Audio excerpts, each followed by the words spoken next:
No, it's everywhere. Oh my god, Phil was right. It's happening again. Can we please just cut the intro short?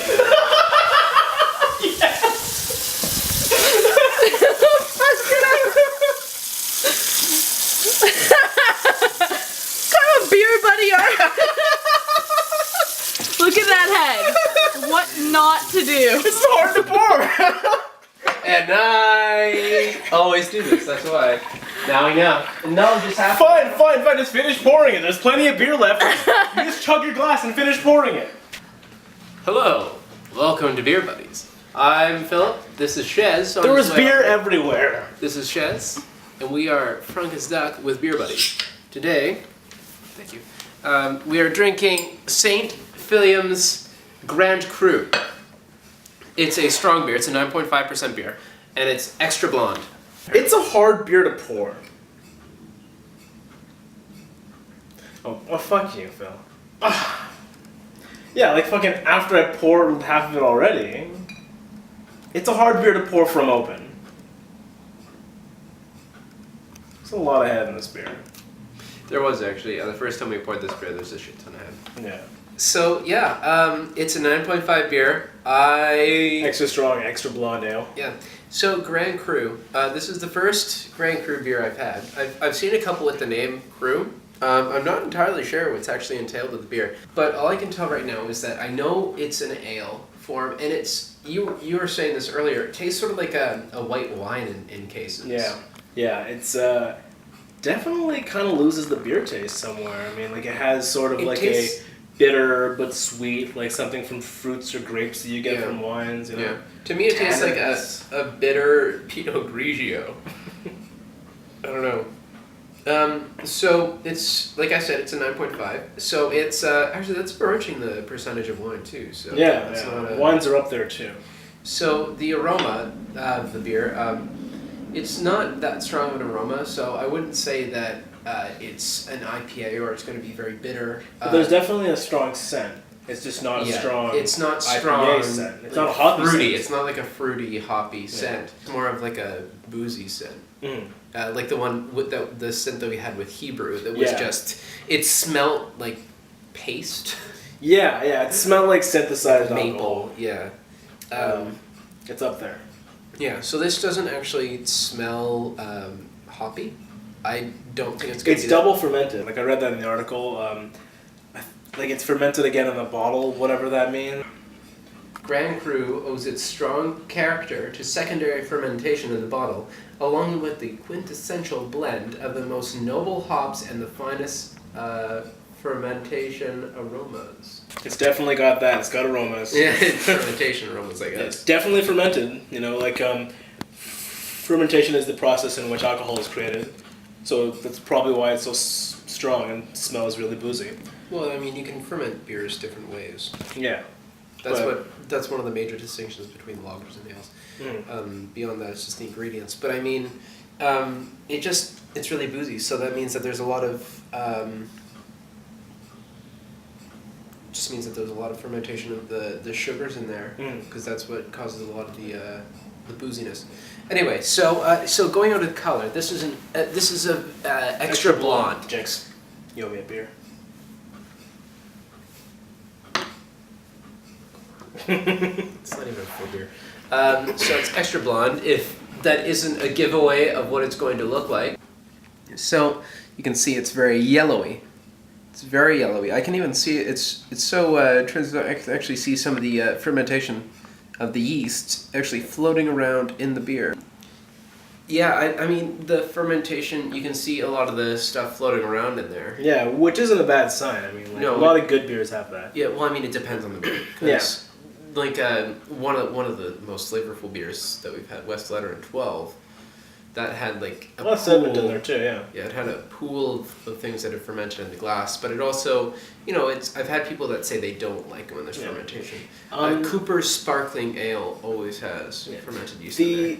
The layman equivalent would be when you're making like a fruit smoothie or like a shake or something, like, you know, with fruits and things that have fiber particles in there. They'll reform after a while, after you let it sit, I think you're you're gonna going to see say like solid you parts in didn't blend it enough and there's like chunks of ice still in there. No, that's ridiculous. How much smarter than that?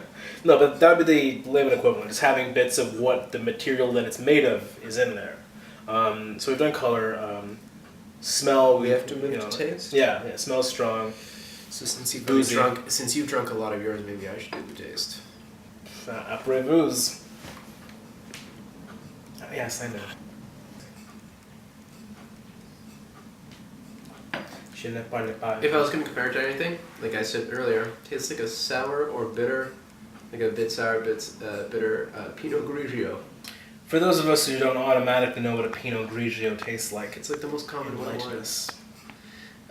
It's a little bit bitter, a little bit sweet, but it is really boozy for what it is. And I think this one is best served cold. So it sort of gets that lager aspect where it should be served more colder than warm. What's the What average is that beer one? serving temperature? Well, I know that one is 8 to 10 Yeah. degrees, but usually they'll be anywhere from 6 to 12 or 14. 6, because this is 8, so it's slightly warmer than the coldest beer. Yeah. Well, I mean, that's usually that's going to be like Bud Light or Oh yeah. I think I would prefer this cold. Yeah. But I get what you mean about like not having an ice cold. It reminds me of white wine, so I drink it like a white wine. Which I is wouldn't. how? So normally I wouldn't try to warm it by holding. So you know the difference between holding red and white, right? Yeah. Red wines you hold because you want to warm them. Yeah, like you white cover you would it. avoid holding the actual liquid Yeah, because it you has don't a want to stem warm for it. that, right? Yeah, so you'd sort of want to hold it on the stem. Well, reds you would hold like that on the stem. But so you don't want to warm it. I would drink it like that. Make sure that drink it more cold. Serve it cold. And preferably finish it before it warms. Because it's boozy to begin with, the more it warms, the boozier it will taste.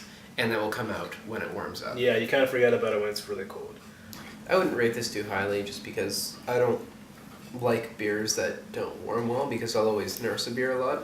I was expecting more from it, with like... Yeah. Actually, there's a really good upsell on the bottle. It talks about it having like noble hops and like double fermented in the bottle. And 9.5%, I'm a fan of my strong beers. And product of Belgium. How can you go wrong with Belgium? This is how... Think of how many beers there are in Belgium. You saw the video of just walking past them. Oh yeah, our friend Josh Bird had a... He was in Belgium and he went and they have a wall of all beers available in Belgium and it's like a 3-minute video of him just walking along. It's like this doing wall. like a... It's like 4 layer. You know how people layers sometimes do like the walk around Dundas or Young and like they check out like the window displays that are all fancy and stuff? Yeah. It was like doing that, but like the equivalent of like the entire Dundas Square area. It was a really long beer wall. Yeah. A lot of beers in Belgium apparently. Thanks guys. So yeah, well we don't get as many in Canada. Insert how to say thank you in Belgian here. Belgian? Do you speak Belgian there? Belge? I'm just gonna keep letting you try. 'Cause it's cute. Oh, you. I would drink it cold. Yeah. Drink it fast. Drink it while it's cold because that's when you most enjoy it. Yeah. I wouldn't give it a low rating though. No, It's I not wouldn't give like, it low. I wouldn't give it like a 2. Yeah, but it's like not a 4 either. Yeah, I'd say somewhere between somewhere 5 and 6? Yeah, 5 and 6, yeah. You'd probably give it a 6, I'd probably give it a 5. You know what, you're right. You're right. I still find it pretty tolerable, and You like boozier beers though, we've had this discussion there. I do like boozier beers. And there is a nice, like, citrusy, fruity, grapey kind of taste to it. Yeah. Like, it tastes like wine, but it tastes like an above-average wine, an above-average beer, and a below-average Pinot Grigio. Pinot Grigio, yeah. I don't taste wine often. I'm not white. Yeah. So, Oh, I noticed! Being the whole brown and all. Oh, you can tell. Oh, shit. Whoa, you just turned green! Oh my god! Shape-shifting! Beast Boy. Oh, right, he does that. And he's green. He's always green, so no matter what animal he turns into, he's going to be useless. Just always pick him out of a crowd. Not a camouflage Hey, animal. look at that green sheep over there. I think that one might be Beast Boy. Could be a Skrull. Some sort of like albino green sheep. You gotta expand your horizons, man. You gotta read some Marvel. Green eggs and ham. What do you think Green... Oh my god, Dr. Seuss talked about killing Beast Boy. Good. green eggs and hams. Green pig and green chicken lays green eggs. Yep, that's how it works. So we've been Beer Buddies. Thanks for stopping by. Yeah, drink.